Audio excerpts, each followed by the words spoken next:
Bom, boa noite a todas e todos. Sejam bem-vindos e bem-vindas ao 40º EDD, Encontro de Direito Digital, promovido pelo Digital Rights.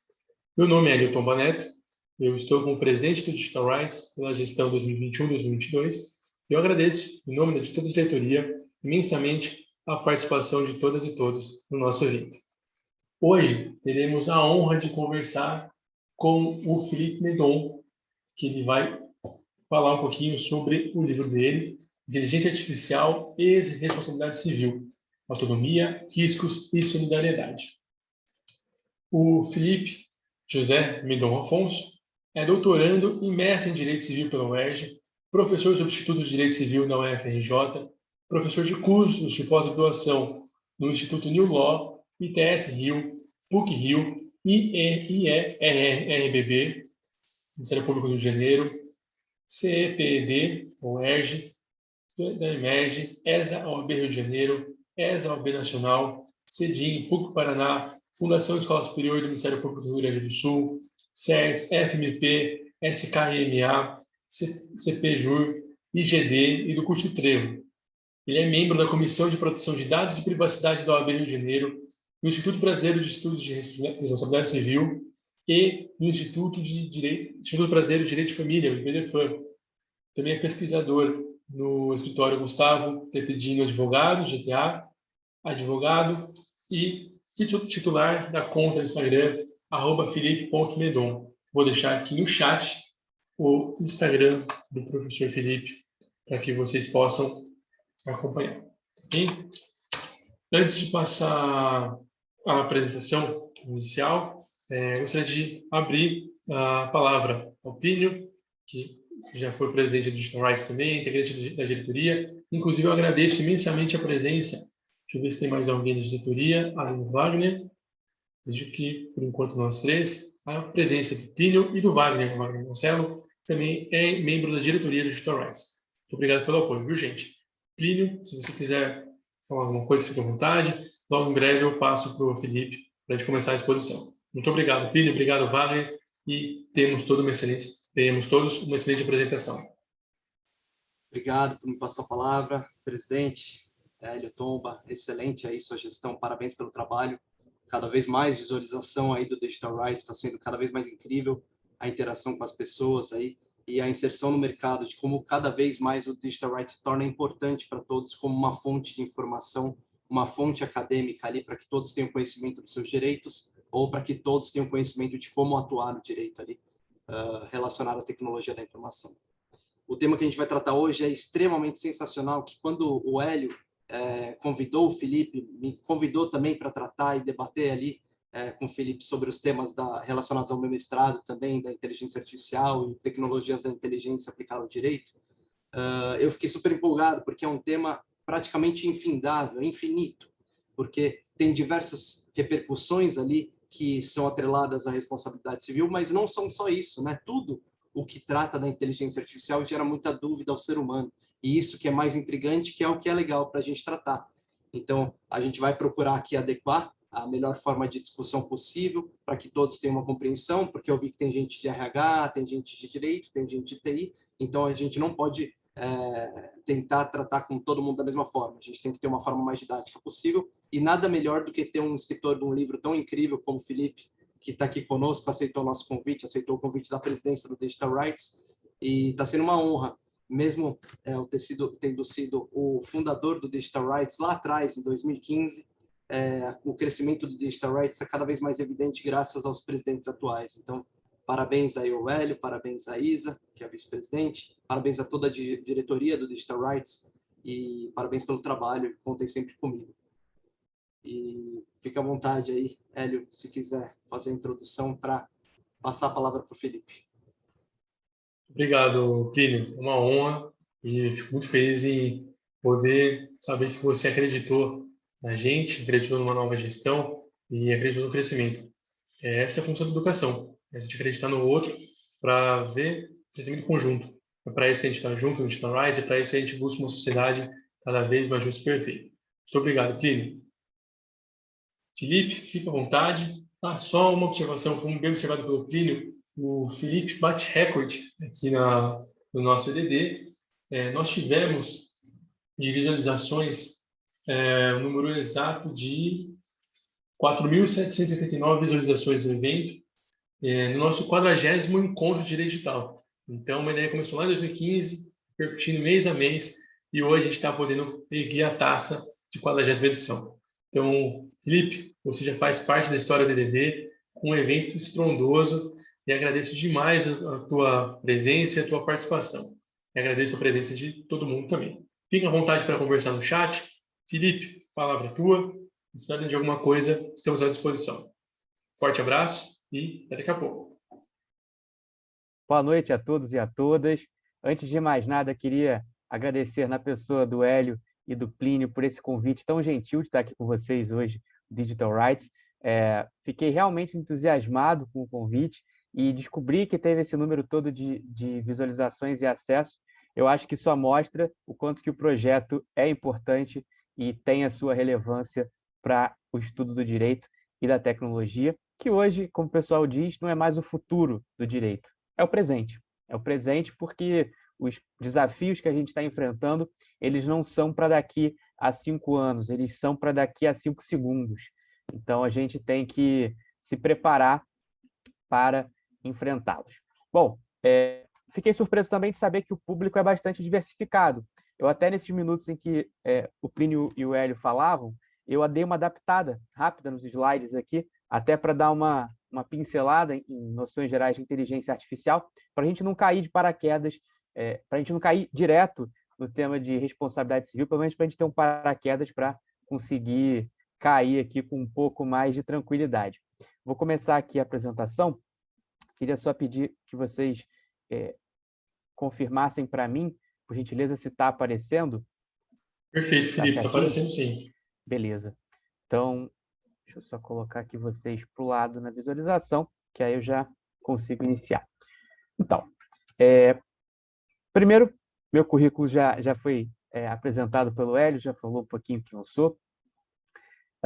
Onde me encontrar? Eu sempre começo falando, aqueles que tiverem curiosidade, quiserem debater, conversar, tirar alguma dúvida, pedir indicação de livros, podem me procurar tanto pelo meu e-mail como pelo Instagram. Instagram é mais fácil de eu responder. Tem lá minha página, @felipe.medon. Estou sempre fazendo lives por lá também, postando vídeos, conteúdo e notícias sobre esses assuntos.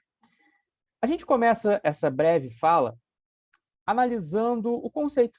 O que é a inteligência artificial? Isso é uma das coisas que é muito interessante quando a gente vai numa turma de graduação. A gente pergunta para os alunos e cada um vai dando ali uma ideia e no final a gente chega num conceito. Muitos pensam na inteligência artificial mirando ali aqueles casos do cinema, de robôs armados, pensam ali em robôs humanoides, mas às vezes se esquecem que a inteligência artificial ela está numa coisa mais simples, como o celular. A inteligência artificial ela está no GPS, melhor dizendo, no aplicativo ali que usa o GPS para direcionar a rota, que diz para você qual é o melhor caminho a seguir. A inteligência artificial está na câmera do seu celular, que ela foca melhor em determinados aspectos e partes do rosto a partir de uma detecção feita por um algoritmo de inteligência artificial. Ela está cada vez mais presente em tudo. Mas, no fundo, ela é um conjunto de várias disciplinas. Ela não é uma única coisa. A inteligência artificial ela pode ser aprendizado de máquina, que é o que a gente vai falar bastante. A inteligência artificial pode ser o processamento de linguagem natural, que é o que está por trás dos assistentes de voz, como a Siri, da Apple. Então, a gente tem várias disciplinas de inteligência artificial. A gente pode falar dessas definições aqui, do Jacob Turner, mas eu gosto de falar dessa aqui do Parlamento Europeu, que diz que, na verdade, a IA é um sistema baseado em software ou integrados em dispositivos físicos e que apresenta um comportamento que simula inteligência, nomeadamente recolhendo e tratando dados, analisando e interpretando o seu ambiente e tomando medidas com determinado nível de autonomia para atingir objetivos específicos. Essa é uma definição que interessa para o direito. Talvez para a engenharia não seja a definição adotada. Provavelmente para a tecnologia da informação não vai ser a definição adotada. Mas aqui para o direito, essa é uma definição que nos satisfaz. Um ente não humano que age de maneira inteligente, se espelhando na inteligência humana. Embora os pesquisadores de engenharia, cito aqui, por exemplo, o Norvig e o Russell, eles dizem que a gente não pode se limitar ao padrão humano. A inteligência artificial tem que saltar disso. O exemplo que eles trazem é o do voo dos pássaros.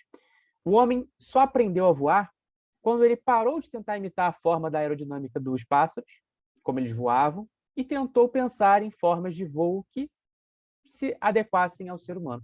Da mesma forma, eles entendem que isso deveria acontecer com a inteligência artificial. A inteligência, essa palavrinha, ela deixa de ser um atributo exclusivo dos seres humanos, já dizia o Stefano Rodotà. Quando muito a gente falava que um animal era inteligente, aquele cachorro é inteligente, mas hoje a gente já designa objetos inteligentes. Objetos que estão na palma da nossa mão, como um smartphone, um smartwatch, a smart geladeira, o vaso sanitário inteligente, a gente já tem à nossa disposição, armário inteligente, lava-roupas inteligente, tudo isso já dispõe de inteligência artificial. E de tantos objetos inteligentes, a gente fala em cidades inteligentes, e com isso, na multiplicidade de dispositivos que coletam dados. E essa é uma preocupação intensa para a inteligência artificial. Como que a sua interface se dá ali com a proteção de dados pessoais. E a inteligência ela se torna cada vez mais etérea, como o querido professor Carlos Afonso Souza fala no pós-fácil ao meu livro IA e Responsabilidade Civil. Ele fala isso, ele comenta que a inteligência artificial está se tornando cada vez mais etérea. Da mesma forma como hoje já é esquisito a gente falar que está entrando na internet, porque a internet está em tudo, então você não precisa mais entrar, você já está nela. Daqui a pouco a gente também vai ter essa percepção com a inteligência artificial, porque tudo vai ter, em alguma medida, inteligência artificial. A gente sempre fala desse caso aqui, né, da análise que era feita pelo Alan Turing, teste de Turing, para saber quando uma IA seria operacionalmente satisfatória. E, basicamente, você deveria, quem viu aquele filme Ex Machina, vai pegar essa referência. Basicamente, você conversaria com uma inteligência artificial e você não deveria ser capaz de descobrir que você está conversando com uma máquina. A partir dali, a gente poderia dizer que essa IA é operacionalmente satisfatória. E hoje isso já é mais do que possível. A gente já tem aplicativos e assistentes virtuais que ligam e marcam consultas, como é o caso do Google Duplex, que já está realizando esse tipo de função, e às vezes a gente não consegue nem identificar que a gente está falando com um robô. Isso já leva até a uma discussão mais sofisticada. Quer saber, será que a inteligência artificial já está num ponto de desenvolvimento tecnológico que faria com que essas máquinas fossem merecedoras de uma personalidade jurídica, fossem entes para o nosso ordenamento? E aí isso recebeu muitas críticas. Cito, por exemplo, a do Hugo Pagallo, que é um autor que escreveu sobre isso, que ele fala para a gente tomar cuidado para não confundir as maçãs da responsabilidade com as laranjas da personalidade. Uma coisa é responsabilidade civil, outra coisa é personalidade jurídica. A gente não pode confundir esses conceitos. A gente tem que verificar por que um ordenamento atribui personalidade a um agente. Se a inteligência artificial tiver esses atributos que fariam com que o ordenamento lhe atribuísse essa personalidade, então a gente vai buscar essa personalidade. Mas, no momento, não parece ser essa a solução. E aí a gente fala de algumas características da inteligência artificial que, no fundo, se a gente parar para ler e for um desavisado, se a pessoa não souber que a gente está falando de IA, a pessoa vai achar que nós estamos falando aqui de um ser humano. A habilidade de acumular experiências, extrair lições e aprendizados, agir de forma independente e tomar decisões de forma autônoma. Será que nós estamos falando da inteligência humana? Também estamos, mas aqui estamos falando da inteligência artificial, que graças a essa técnica conhecida como machine learning, ou aprendizado de máquina, e aqui a gente está simplificando bastante para a nossa finalidade do direito, existe uma sofisticação muito maior. Esse machine learning, esse aprendizado de máquina, faz com que a máquina aprenda sozinha.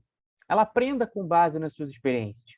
Os programadores dos algoritmos, eles passam a criar algoritmos não programados, algoritmos que se programam sozinhos, Algoritmos aqui, uma receita de bolo, a gente costuma dizer, né? Uma orientação ali para um computador do que ele deve realizar, do que ele deve performar.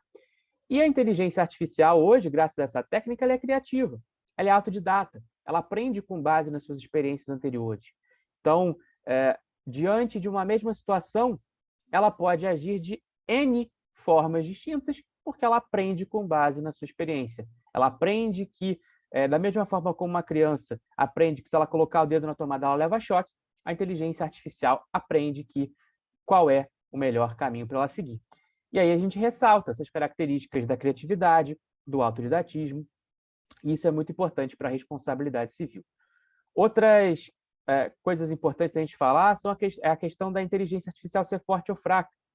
A gente fala muito, discute muito, pensando numa inteligência artificial do tipo forte, chamada também de General AI. Mas, no fundo, o que a gente tem, na prática, em grande maioria, em absoluta quase maioria, são as Narrow AIs, IAs fracas. Qual é a diferença?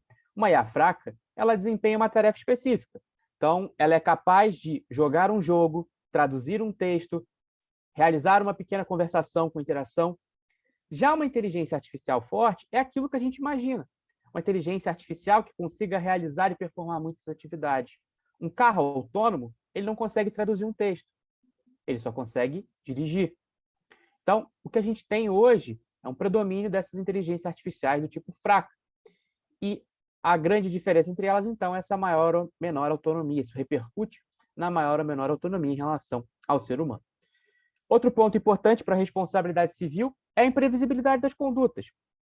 Essa inteligência artificial, por ser criativa, por ser autodidata, por se programar sozinha, ela pode chegar a resultados que sequer foram antevistos pelos seus desenvolvedores, pelos seus programadores. E aí o exemplo que a gente costuma trazer, e ele é bastante elucidativo, é o do robô GAAC, que aconteceu na Inglaterra no ano de 2002, em que os pesquisadores estavam colocando numa arena 2 robôs com inteligência artificial. Um para se defender e o outro para atacar. Um deveria aprender a se defender e o outro para atacar. E aí os pesquisadores foram tomar um café, deixaram os robôs sozinhos e quando retornaram, o robô GAAC, que era o robô presa, que devia se defender, havia desaparecido. E eles encontraram o GAAC no estacionamento, onde ele acabou sendo atropelado. Qual foi a conclusão dos pesquisadores? Bom, o GAAC ele descobriu que a melhor forma de se defender é fugindo. Então ele fugiu. Só que isso era imprevisível para os programadores, porque eles estavam querendo que ele aprendesse a desviar dos golpes, não que ele fugisse para o estacionamento. Isso mostra a imprevisibilidade das condutas da inteligência artificial. Elas são imprevisíveis e como que fica a responsabilidade civil nesses casos? Aí a gente chega numa segunda característica importante, que é a indeterminação dos objetivos intermediários para alcançar os fins almejados.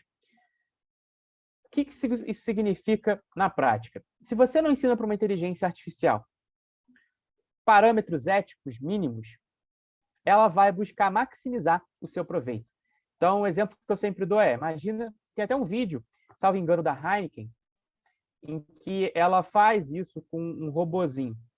Você tem lá um robozinho que vai entregar cerveja. Então, imagina aqui que o professor Plínio e o professor Hélio querem tomar uma cerveja, e o Plínio vai mandar uma cerveja para o Hélio, por esse robozinho. Eles estão cada um de um lado de uma sala, e no meio dessa sala a gente tem obstáculos. A gente tem uma parede aqui fazendo quase como um labirinto. O que pode acontecer? Você vai pedir, Plínio, para a inteligência artificial levar lá para o Hélio essa cerveja e ela vai tentar fazer da melhor forma. Ou seja, no menor tempo. Se a gente não ensinar parâmetros éticos mínimos para ela e ela tiver mecanismos para fazer isso, ela vai simplesmente destruir aquelas paredes, porque a menor distância entre 2 pontos é uma reta.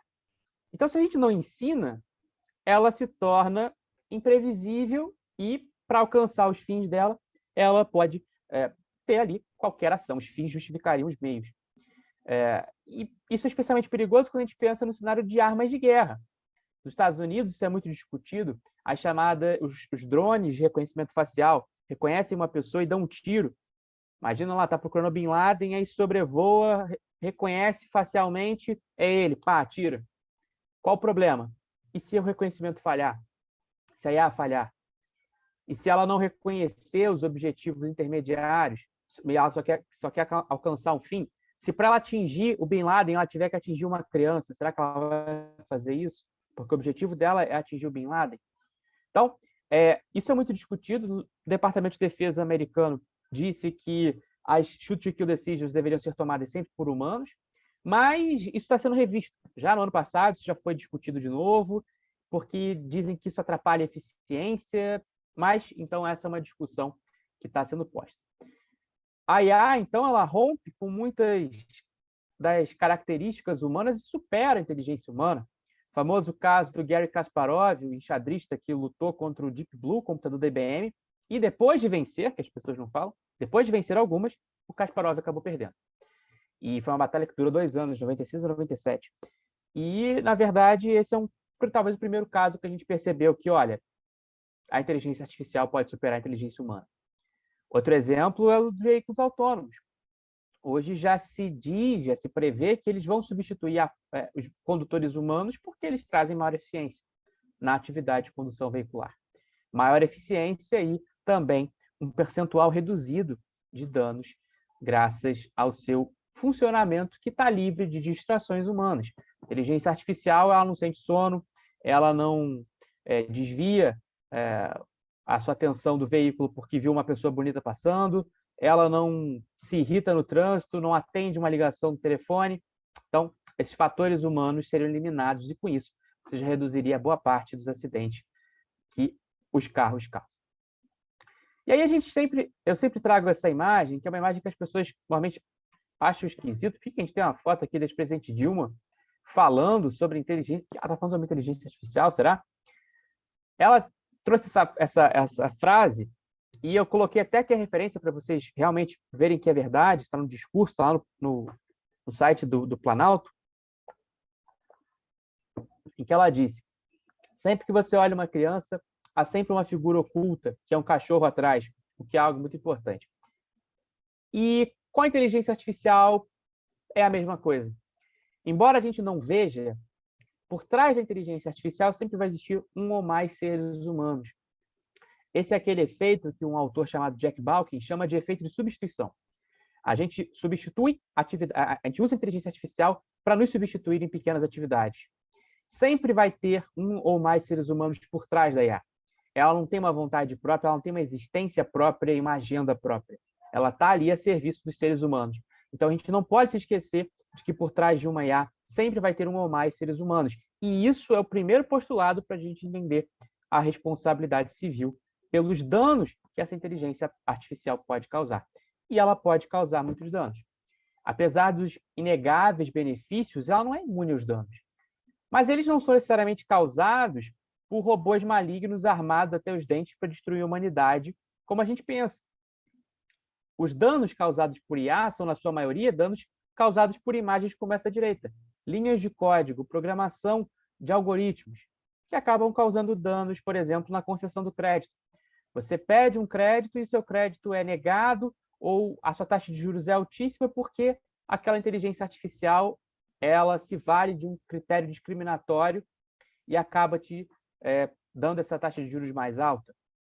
Então, o que a gente observa no dia a dia são pequenos danos causados por inteligências artificiais, como aquela lá do Google, que rotulou pessoas negras como gorilas.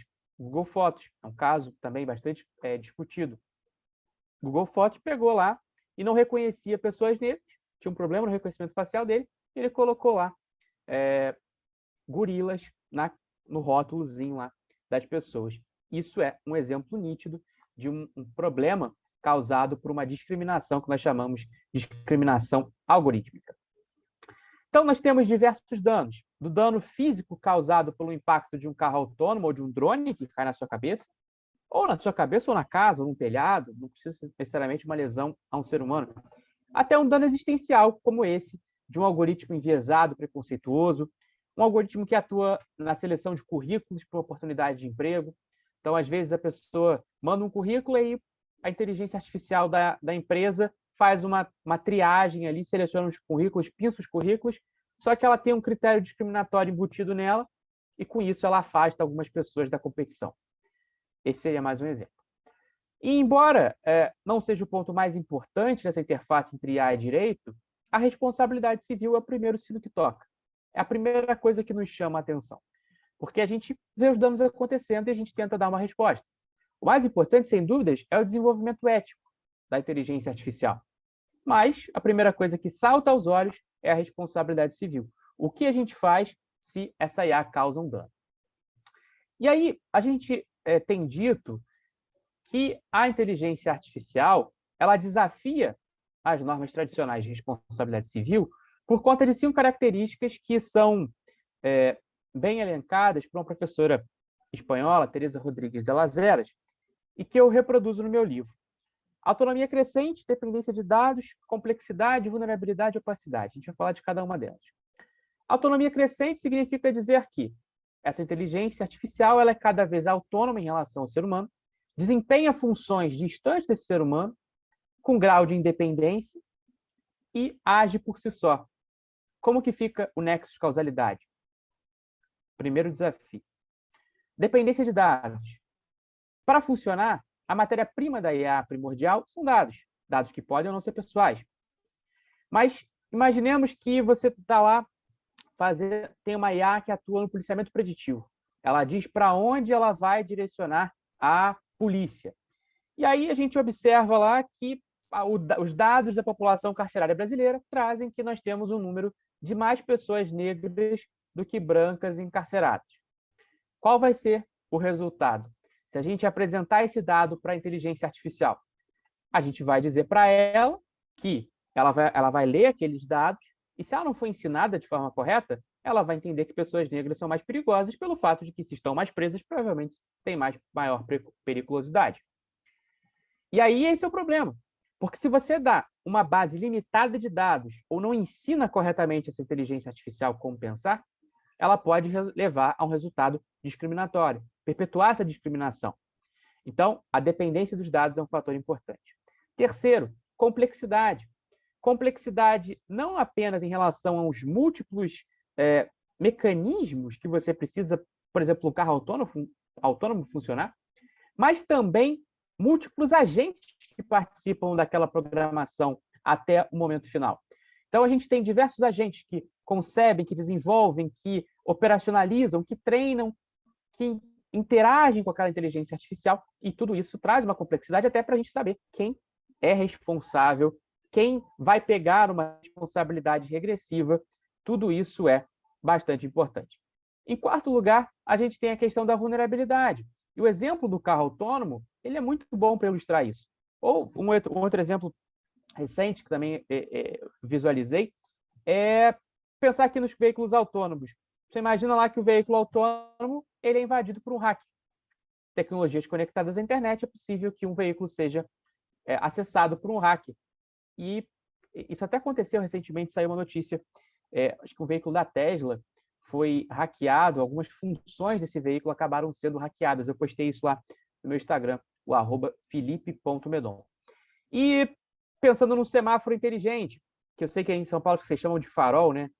Vocês chamam de farol em São Paulo, aqui a gente chama de semáforo. Eu descobri isso essa semana. Então você tem aqui um semáforo, um farol, e aí você tem um comandado por inteligência artificial. A inteligência artificial diz quando ele abre ou fecha para os carros passarem, para os pedestres passarem. Se alguém hackeia aquilo, você tem ali uma chance de acidente, vulnerabilidade. E opacidade é aquilo que a gente tem dito que é a black box, a caixa preta dos algoritmos, a opacidade, algoritmos pouco explicáveis, você não consegue entender o que está dentro daquele algoritmo, o caminho que ele percorreu para chegar no resultado. E isso dificulta a reparação, porque às vezes, mesmo mandando fazer uma perícia, você não consegue descobrir o que aquele algoritmo tinha feito para chegar naquele resultado. Então, essa seria a característica da opacidade. E com isso, a gente conclui essas 5 características principais que desafiam a responsabilidade civil. E a gente chega numa pergunta que é a pergunta mais importante de todas e que é a que gera mais discussão atualmente. Qual regime de responsabilidade civil a gente deve adotar para os danos causados por inteligência artificial? Bom, a resposta que nós temos de forma bem taxativa é: depende. A gente no direito odeia essa resposta, mas é uma resposta que a gente é obrigado a dar com frequência. Porque se você me perguntar qual regime de responsabilidade civil aplicável a um dano causado por IA, eu não vou te dar uma resposta. Eu vou te fazer outra pergunta. De qual IA você está falando? Porque não dá para a gente dar uma resposta única para um problema que é multifacetado. Se você tem muitas IAs com diferentes graus, com diferentes tipos, como que você pretende dar uma solução única, uma resposta única? Então, essa é uma questão que eu bato bastante e eu imagino a grande contribuição que o meu livro traz, minha dissertação de mestrado, meu livro, que é a gente compreender que, no fundo, não há um só regime. A gente tem que analisar alguns critérios, alguns parâmetros. Quais são eles? Em primeiro lugar, grau de autonomia da IA em relação aos seres humanos. O quão autônomo essa IA é em relação ao ser humano? Havia supervisão ou não? Isso é importante. 2, tipologia. De qual IA nós estamos falando? Veículos autônomos? Algoritmos? De um robô cuidador que atua ali segurando um idoso? Isso já existe. A tipologia é importante. E em terceiro, como a gente viu lá do Jack Balkin, quem é o ser humano que está por trás dessa IA? Porque a depender de quem seja o ser humano que está por trás dessa IA, a gente pode ter um regime diferente. A gente pode ter um regime subjetivo se a gente estiver falando ali de uma relação que foge do CDC, mas também pode ser objetivo por força do CDC, como também pode ser objetivo por força do 927, parágrafo único do Código Civil, a depender do sujeito que está envolvido. Se a gente tem de um lado um consumidor, do outro um fornecedor, a gente atraiu o CDC, consequentemente, responsabilidade civil objetiva. Então, esses 3 fatores a gente precisa analisar. Não dá para definir de forma prévia e abstrata que o regime é A, B ou C. Não dá para a gente responder. O maior erro não é definir um regime, é definir qualquer regime. Porque não há como a gente definir um regime sem analisar aquela IA específica. Isso já foi, inclusive, de certa forma, consolidado na Europa. A Europa já tem dito isso, que a gente deveria ter regras distintas em matéria de responsabilidade para riscos distintos. Se IAs diferentes acarretam riscos diferentes, a gente deveria ter regimes distintos. Esse é um caso que, como eu mostro aqui nesse slide, não é um tema do futuro, é um tema do presente e até do passado. A apresentadora Ana Maria Braga foi atropelada aqui no Rio por um veículo autônomo em teste no seu programa ao vivo. Então, esse já é um exemplo que a gente poderia ter aplicado à teoria que a gente está construindo. Nos Estados Unidos, a gente já tem a Domino's, por exemplo, entregando pizza por um veículo 100% autônomo. Isso já está acontecendo. Se esse veículo atropela alguém, qual o regime aplicado? Temos casos da Tesla, já vários casos, mas cito esse aqui de 2021, bem recente, menos de um ano esse caso, um acidente envolvendo veículo autônomo. E esse mais recente ainda dos Jogos Paralímpicos, em que até mesmo um atleta foi atropelado por um veículo autônomo. Isso para mostrar que esses danos estão acontecendo. E esse caso aqui da Toyota é muito interessante porque havia um ocupante humano ali na retaguarda, o condutor na retaguarda. E o que é interessante a gente perceber é que mesmo o condutor humano achava que aquela pessoa ia parar quando o veículo veio. Então não deu comando para o veículo parar. Ou seja, mesmo um condutor humano não teria evitado o acidente. Então, usar esse tipo de notícia para descreditar as tecnologias de inteligência artificial é um erro. Porque, nesse caso, mesmo um ser humano não teria evitado aquele acidente, porque, salvo engano, o atleta paralímpico ele tinha cegueira, então ele não conseguia realmente enxergar o veículo, e a pessoa não sabia, achou que ele fosse parar, mas ele não parou. Então, esse aqui é o exemplo que a gente traz. E aí, para mostrar como a gente pode ter mais de um regime, mesmo nos carros autônomos, a gente pode ter mais de um regime dentro de uma mesma tipologia. A depender dos 6 níveis de autonomia, segundo essa classificação da SAE, que é a Sociedade de Engenheiros Automotivos, a gente pode ter mais de um nível de autonomia e esses diferentes níveis de autonomia, eles podem acarretar regimes de responsabilidade civil diferentes. Então, dentro de uma mesma tipologia, diversos graus. Os níveis de autonomia vão de 0 a 5, onde 0 é o Fusquinha 64 do vovô que não faz nada, e 5 é o carro do Batman, é o Batmóvel que faz tudo sozinho. Pensando aqui numa resposta, é muito mais fácil resolver quando a gente está falando de fato de produto. Quando a gente tem ali uma responsabilidade dos produtores, um defeito desse produto, a gente vai usar o nosso CDC. É mais difícil, gera mais discussão, quando a gente está falando ali de proprietários. Como que você responsabiliza o proprietário? Se não teve culpa do fabricante, se o fabricante não é responsável por aquele defeito, se não houve defeito. Se, por exemplo, o ocupante do veículo, o condutor, proprietário, não realizou um software que deveria atualizar aquele veículo. E aí aqui a responsabilidade seria dele.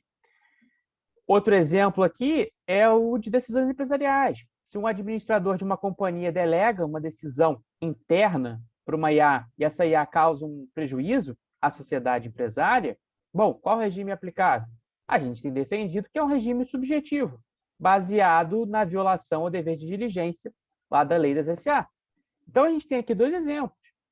Um exemplo de responsabilidade que pode ou não ser objetiva, que é o de veículos autônomos, a depender da autonomia, pode ser subjetiva também. E temos aqui o exemplo das decisões empresariais, que a gente tem dito que seria subjetivo.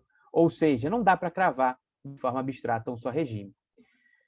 Diante dessa grande discussão, se tem dito na Europa que a gente poderia pensar em soluções alternativas e complementares à responsabilidade civil. Quais seriam elas, principalmente? Registrar esses robôs para, a partir desses registros de alguns tipos de robôs, né? A gente, sei lá, um veículo autônomo seria registrado, para que se ele está andando na rua sozinho, você saber quem é o dono. E aí a gente pensaria em seguros obrigatórios para categorias específicas, especialmente aquelas de alto risco, como veículos autônomos, drones, e fundos compensatórios para casos não abrangidos por seguros. Essa é mais ou menos o panorama. Isso acabaria limitando o montante da indenização, isso está sendo discutido na Europa e vai ser votado em abril. E eles até falavam, em 2017, em se criar uma personalidade jurídica para o próprio robô responder pelos danos que ele causasse. Mas isso acabou sendo solapado em 2020, em outubro de 2020, a resolução mais recente acabou desaconselhando isso, pelo menos no atual momento. Essa aqui é a resolução que eu disse para vocês. No fundo, ela rejeita isso e diz que a gente tem que analisar essa tipologia da IA para definir esse regime de responsabilidade civil aplicado. Na Europa, eles pensam, então, e vai ser votado agora em abril, em um regime tripartite, a responsabilidade contratual é a parte, e esse regime tripartite ele deveria ser seguindo uma seguinte lógica. Se a gente estiver diante de um defeito no produto, aplica a diretiva específica.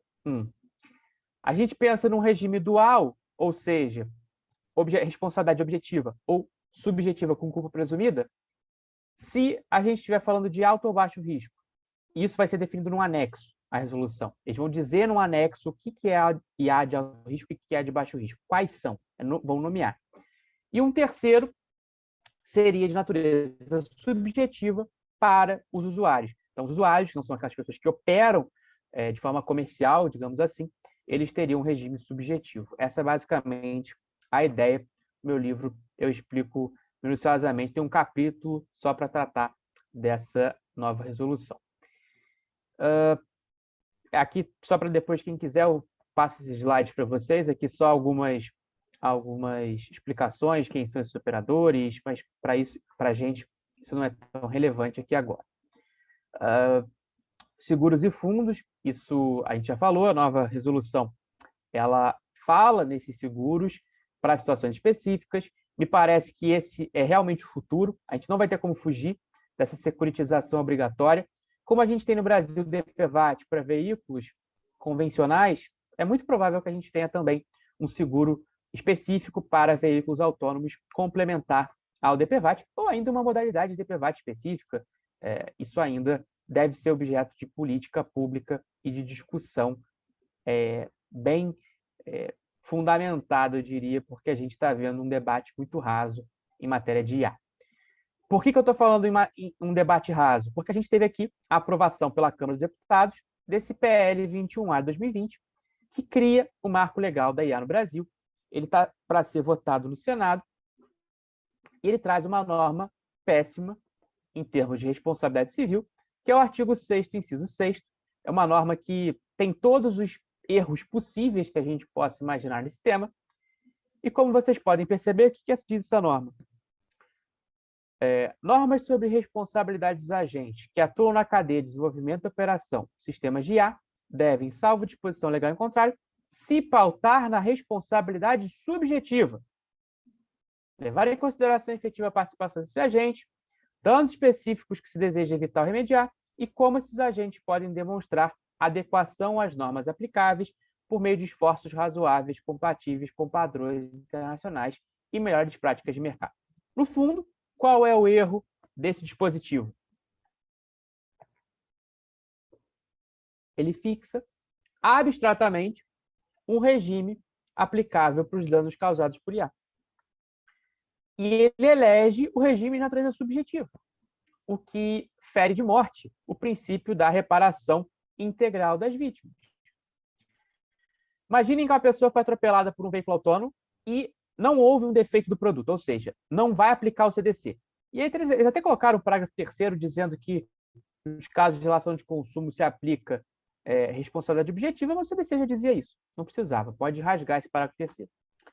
E aí, se não é responsabilidade do fabricante, de quem vai ser? Vai ser do proprietário. O proprietário, a vítima, melhor dizendo, vai ter que buscar uma indenização. E ela vai ter que provar a culpa do proprietário. Agora, como que você prova a culpa do proprietário, por exemplo, a atualização de um software, alguma coisa assim, se você não consegue, às vezes, entender como aquela IA chegou naquele resultado discriminatório, por exemplo? Como que você vai provar isso? Se a IA, muitas vezes, é uma black box, não é explicado. Então, o grande problema desse artigo 6º, inciso 6º, é cristalizar de forma abstrata um regime de responsabilidade, quando, na verdade, ele não deveria ter sugerido nenhum regime, porque a gente precisa lembrar aqueles 3 fatores que a gente falou: tipologia, autonomia e sujeitos. Qual é o grau de autonomia? Qual é a tipologia? E quem são os sujeitos? Tudo isso é importante para a gente definir. A partir disso, eu cheguei a apresentar, redigir essa proposta que foi apresentada por um deputado de uma emenda modificativa a esse PL, em que eu sugiro a seguinte redação: normas sobre responsabilidade dos agentes que atuam na cadeia de desenvolvimento e operação de sistemas de IA devem, salvo disposição legal em contrário, levar em consideração a tipologia da IA, o risco gerado e o seu grau de autonomia em relação ao ser humano, além da natureza dos agentes envolvidos, a fim de se determinar, em concreto, o regime de responsabilidade civil aplicável. Ou seja, é completamente errado a gente colocar um regime de natureza subjetiva ou objetiva ou de culpa presumida sem considerar esses fatores.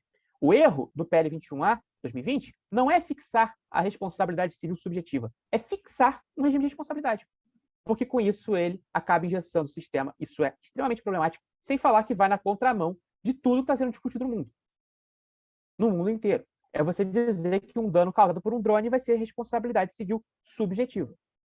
Não vai ser responsabilidade pelo risco. É você dizer que uma inteligência artificial usada para fins de segurança, se causar um dano, vai ser responsabilidade subjetiva.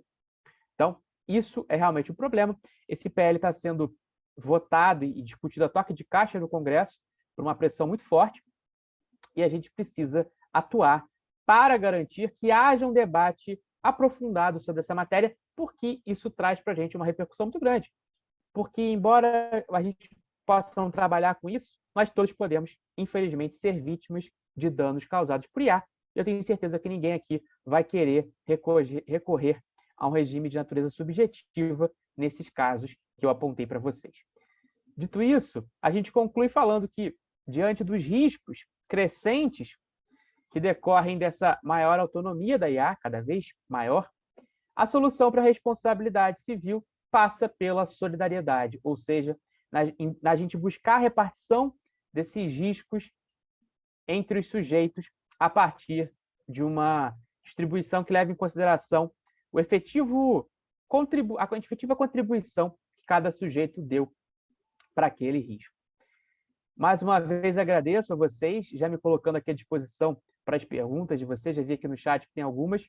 Agradecendo mais uma vez ao querido amigo Hélio, ao Plínio, por esse convite tão especial de estar aqui com vocês virtualmente no Digital Rights, que seja a primeira de muitas vezes. E estão aqui os meus canais de contato, Instagram, @felipe.medon, YouTube e também o meu e-mail.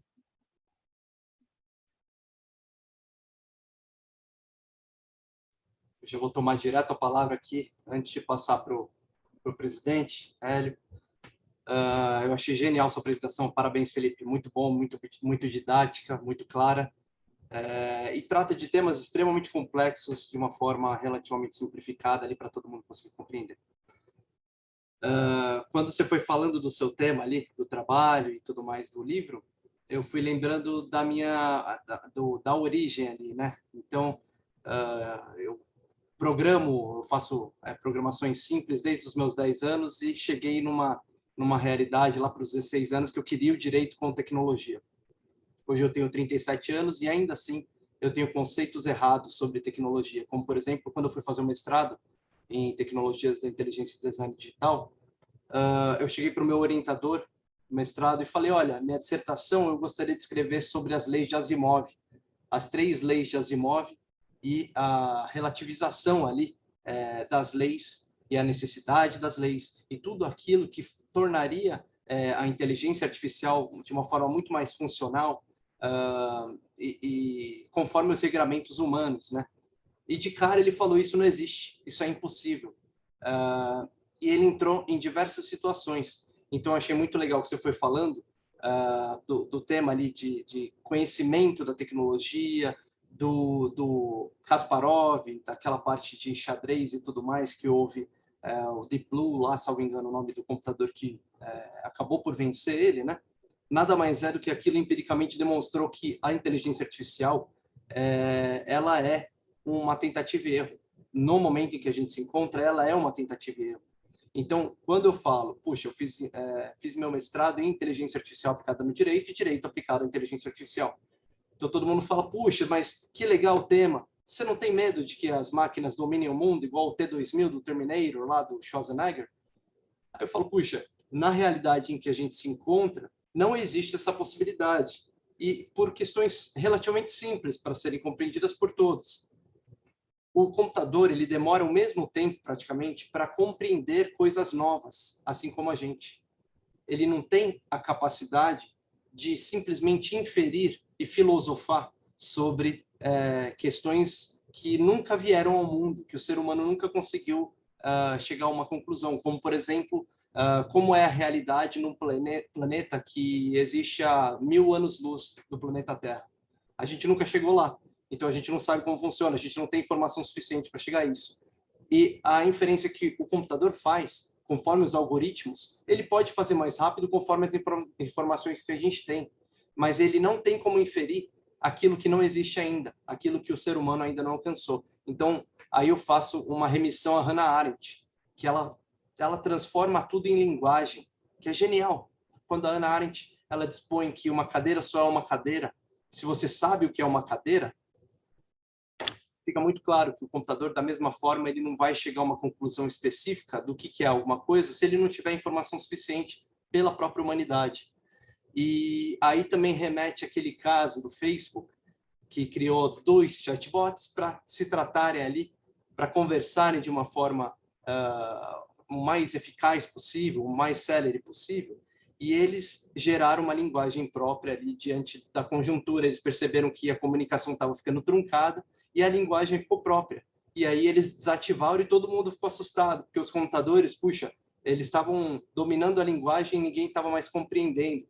E, enfim, é basicamente isso, é uma tentativa e erro. O computador ele vai chegar a uma conclusão que a comunicação com o outro lado funciona de uma forma mais efetiva quando ele utiliza tal linguagem, e a linguagem que já existe. Então, é muito interessante esses testes que a humanidade traz, né? E a questão da responsabilidade civil, puxa vida, é muito mais complexo do que parece. Porque o algoritmo, ele não é necessariamente aquilo que você escreveu, porque o algoritmo ele se desenvolve também pela tentativa e erro.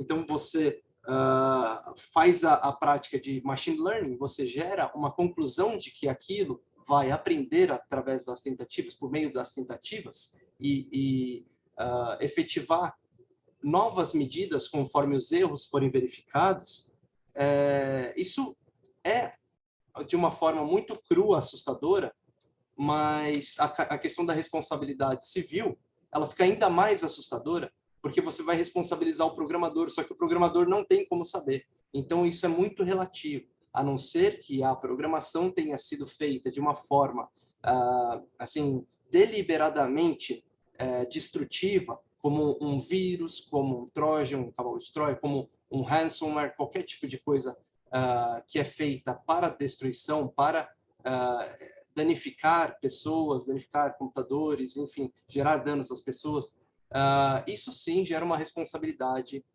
efetiva.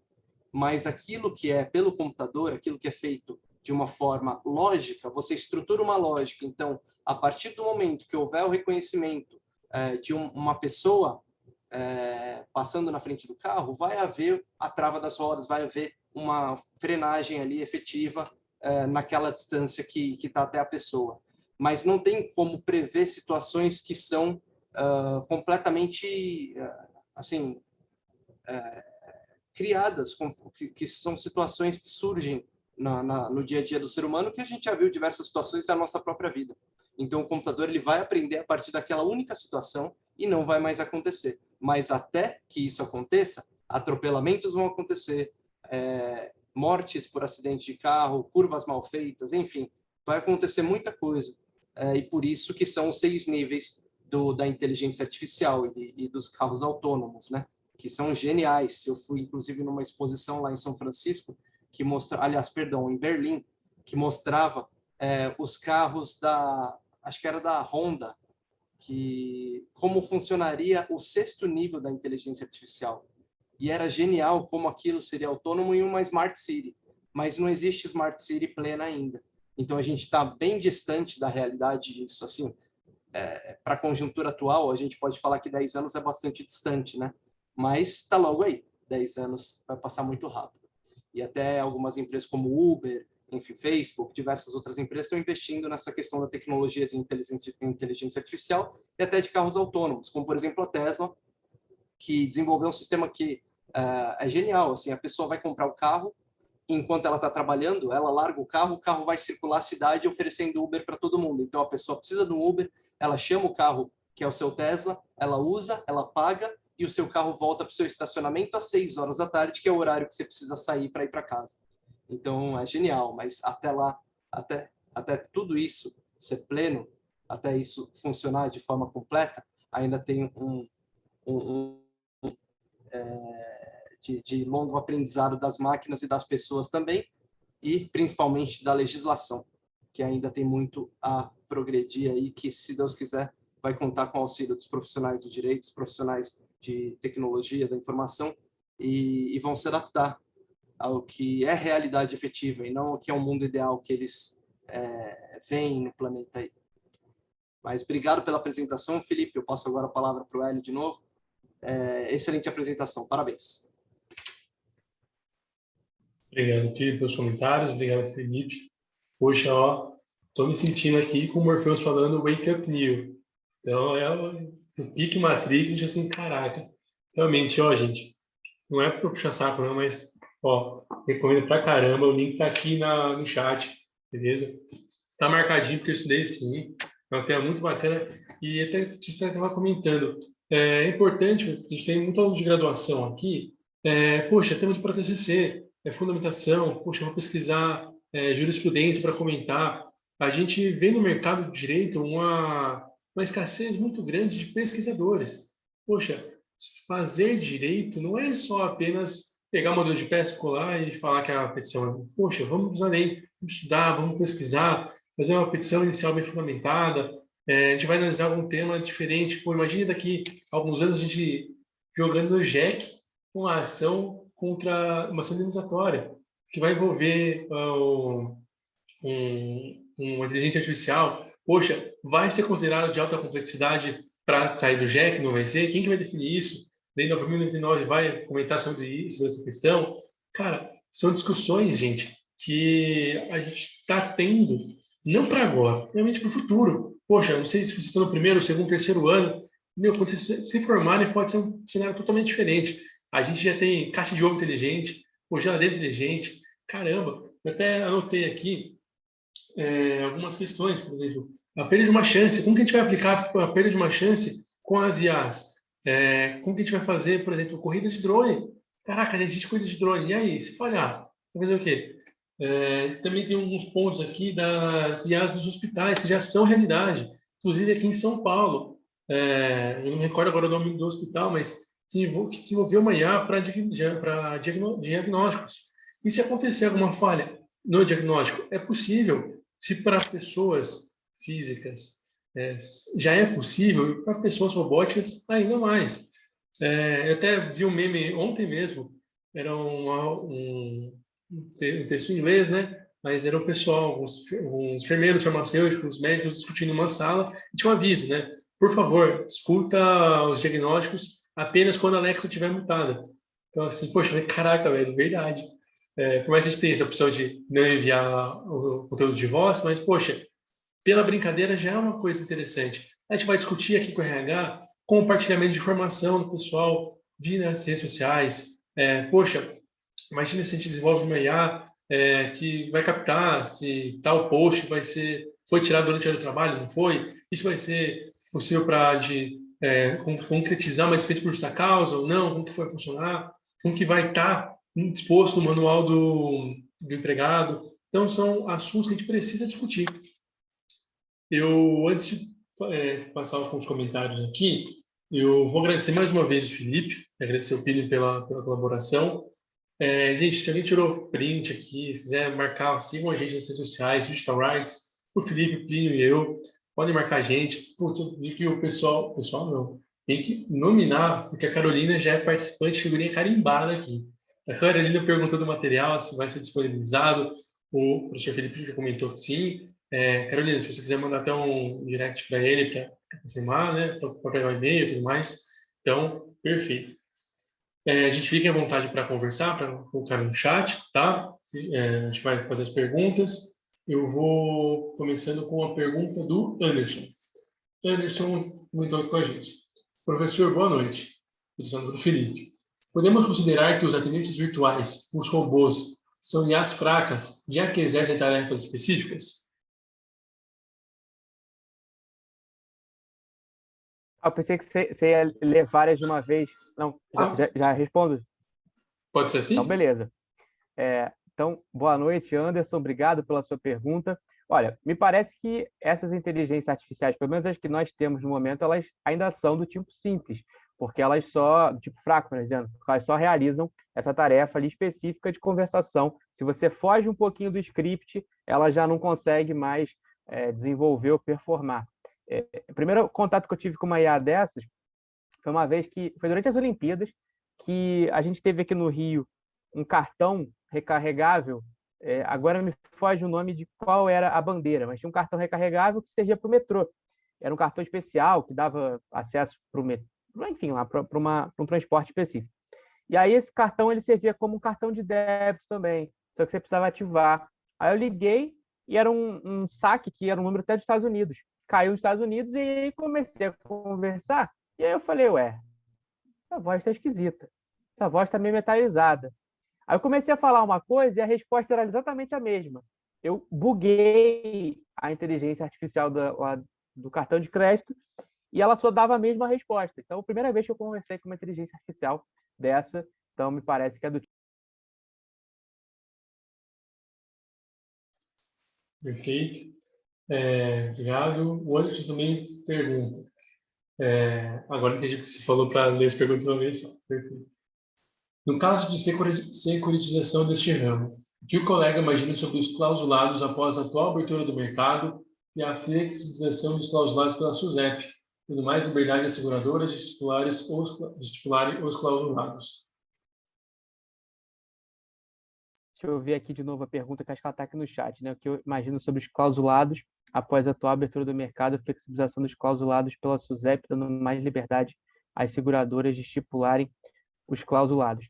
Olha, eu acho que o que a gente vai ter aqui de desafio, e especialmente para esse tema, isso é muito importante, é a gente entender quem vai precisar de uma securitização obrigatória?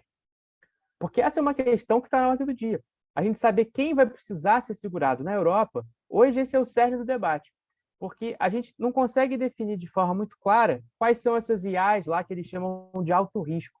Porque como a inteligência artificial é imprevisível, ela pode, ao longo do seu desenvolvimento, acabar se mostrando de alto risco, apesar de não estar prevista ali num anexo lá, como na União Europeia, eles estão vendo. Então, isso vai trazer um problema para a gente de securitização. Eu acho que a gente vai precisar aqui, mais do que nunca, ter uma legislação e uma regulação específica para esse tema, porque é um tema realmente muito complexo e a gente precisa enfrentar bastante isso. Sobre o tema dos seguros, eu sempre recomendo um querido amigo que tem um livro específico sobre o tema. Meu amigo Tiago Junqueira escreveu, estou até com o livro aqui, ó, Tratamento de Dados Pessoais e Discriminação Algorítmica nos Seguros. Um excelente livro. Tiago é um dos maiores especialistas em seguros no Brasil, foi a tese de doutorado dele, então fica aqui também a recomendação para esse tema. Obrigado, Felipe. Wagner, grande Wagner aqui, retomando o grupo do Telegram. Gente, estamos no Telegram também, a gente vai continuar o debate lá no Telegram também, ok?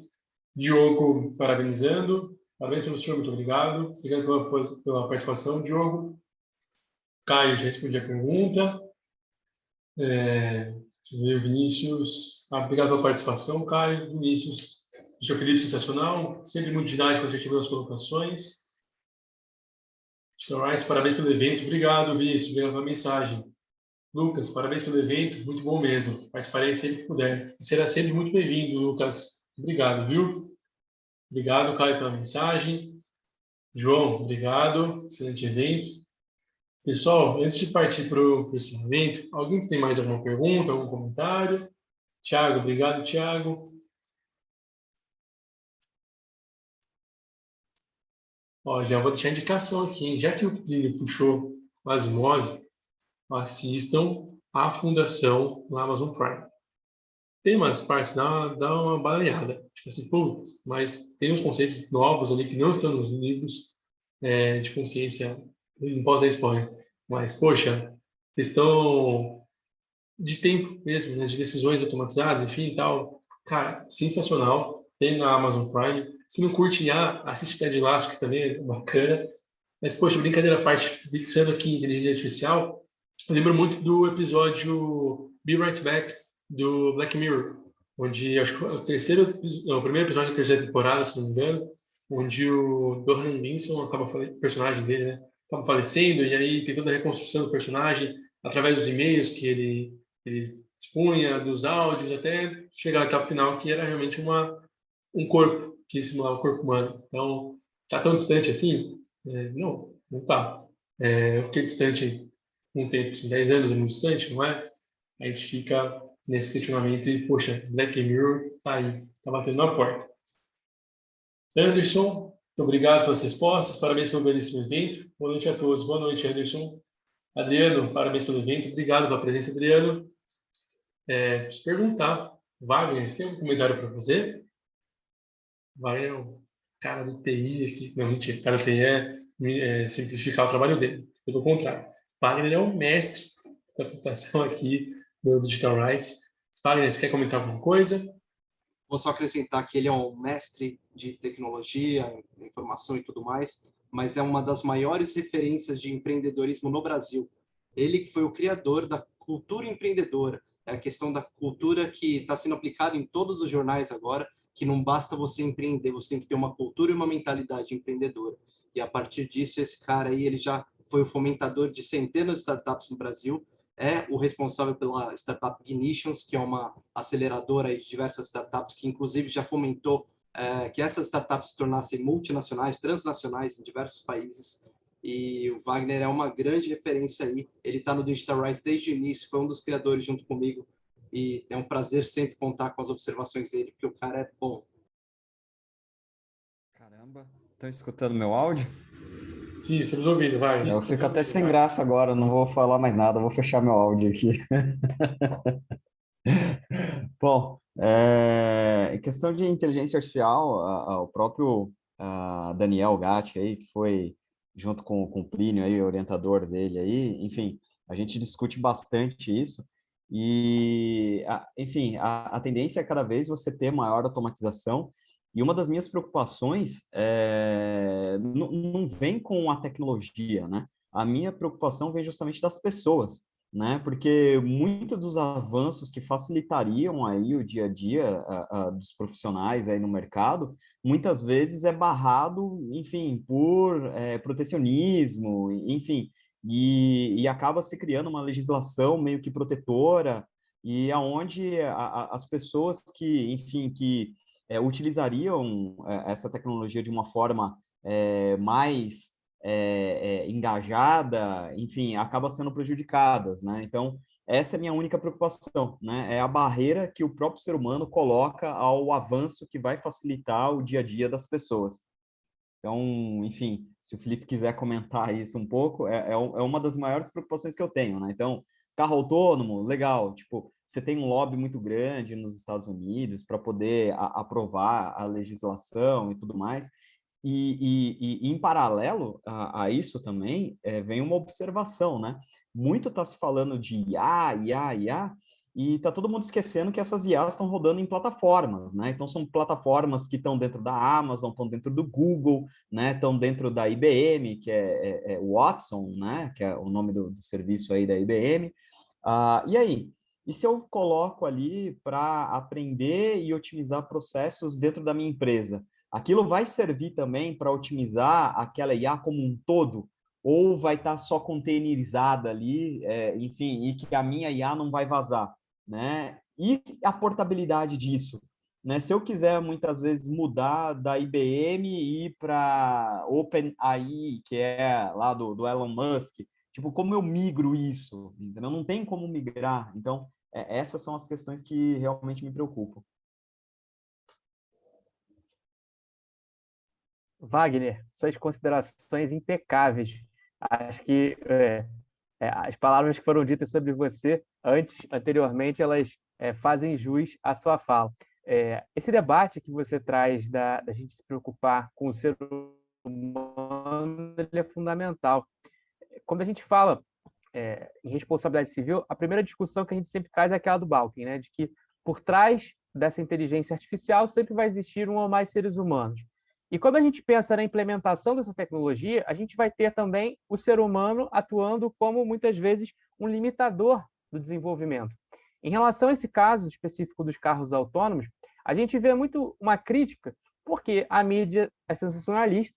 Às vezes você vê ali um acidente, que poderia ser um acidente que um ser humano causaria, e você não pensa no quadro todo, no big picture. Você não consegue visualizar que, analisando o percentual de acidentes, você vai reduzir em vez de aumentar. A IA vai tornar a atividade de direção mais segura do que ela é hoje.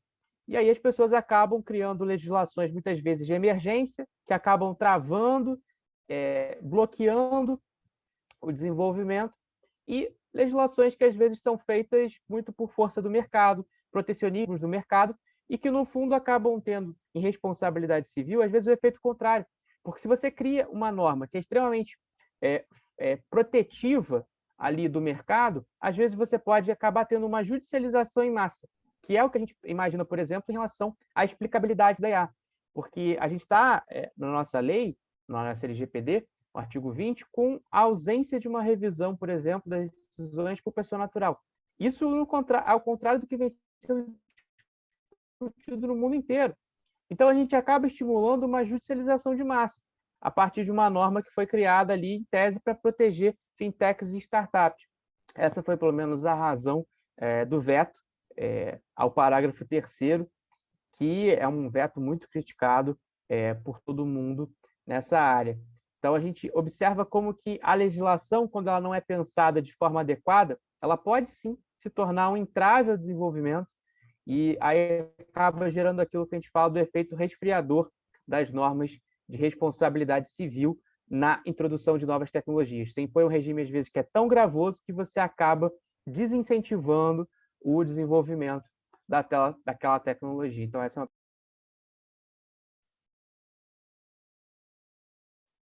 Wagner, Plínio, mais um comentário?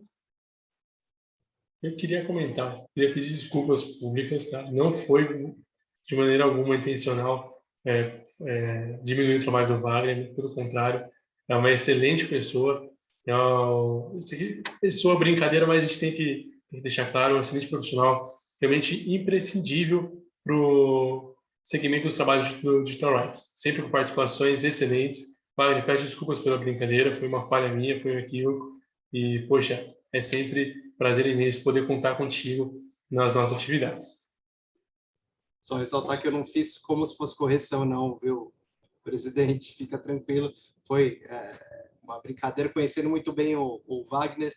Ele não liga para absolutamente nada disso. Eu só achei que era necessário essa introdução, porque eu não falei lá atrás como esse cara é bom aí. Então, é importante a gente sempre que tem uma oportunidade de enaltecer ali a carreira das pessoas que construíram com árduo trabalho e sem dormir, né? O Wagner não dorme. Ele dorme 2 horas por noite e quando dorme... Quatro. Eu nunca consegui entender isso, mas o cara é um monstro. Soma IA. Imagina, Felipe, tranquilo. Só fiz o juízo de retratação aqui, tá tudo certo. Mas brincadeira à parte, gente, temos mais comentários aqui. Isabela Vitória, gratidão pelo evento. Obrigado, Isabela. Carolina, muito boa presença. Excelente evento, como sempre, didática clara e precisa. Obrigado. André Diego, muito top. Obrigado, André. A gente passando pelas considerações finais. Felipe, tem mais uma palavra para a gente?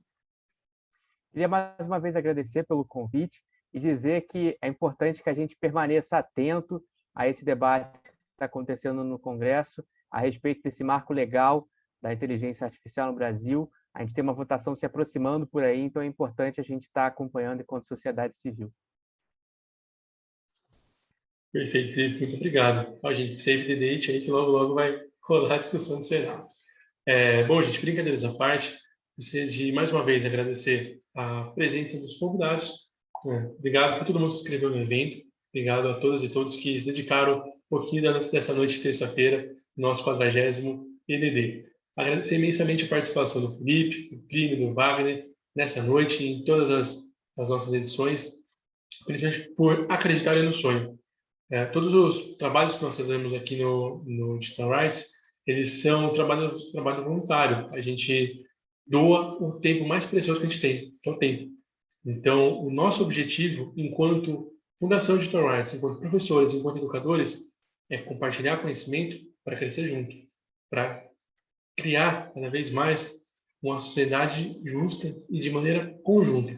É por isso que a gente está aqui, é por isso que a gente compartilha, que a gente estuda tanto, que a gente tenta trazer para vocês, para o público do Digital Rights, sempre temas novos, o pessoal que está publicando o livro, Felipe, sensacional, que acompanha ele já faz mais de um ano, e, poxa, para vocês, gente, é para a gente se desenvolver. A gente está aqui, o Plínio já formado na faculdade faz um tempo, agora mestrado, Felipe, estudioso, já faz bastante tempo também, o Wagner também, eu formado quase 10 anos aí na faculdade. Poxa, agora a evolução está com vocês. Vamos participar, vamos fomentar a discussão, vamos discutir.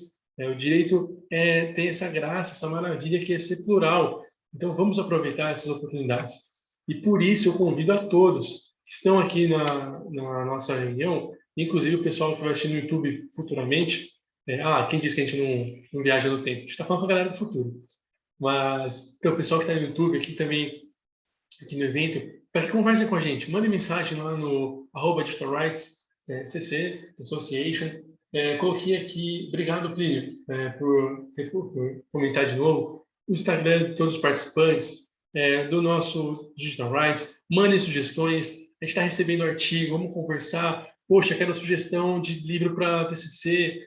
Eu estou perdido na faculdade, não quero saber se eu quero fazer direito. O que é direito digital? Pô, quantas vezes eu já recebi um comentário de eu não sei o que estava na faculdade de Direito.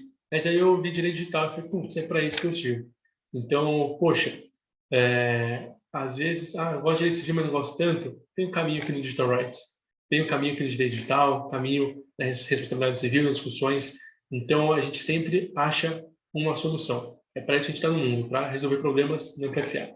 Então, muito obrigado a todos pela presença. Fiquem à vontade para nos seguir nas redes sociais. Eu só vou pedir a gentileza tirar Se vocês quiserem ligar a câmera, dá uma sorrisão, Colgate. Colgate não está patrocinando a gente, mas estamos aqui. Dá uma sorrisão para a gente tirar um print, beleza? No já. Fechou? Podia ter manhã para tirar um print legal aqui? Podia, mas fica devendo aí. Então, no já, gente. 1, 2, 3 e... Fechado. Eu vou já compartilhar aqui no grupo do Digital Rights, da diretoria. Muito obrigado a todas e todos pela presença. Nos encontramos no próximo EDD, que vai ser no dia 22 de fevereiro de 2022. E fiquem atentos que a gente vai lançar a publicação do evento em breve, ok? Forte abraço a todas e todos e até a próxima. Tchau, tchau. Muito obrigado.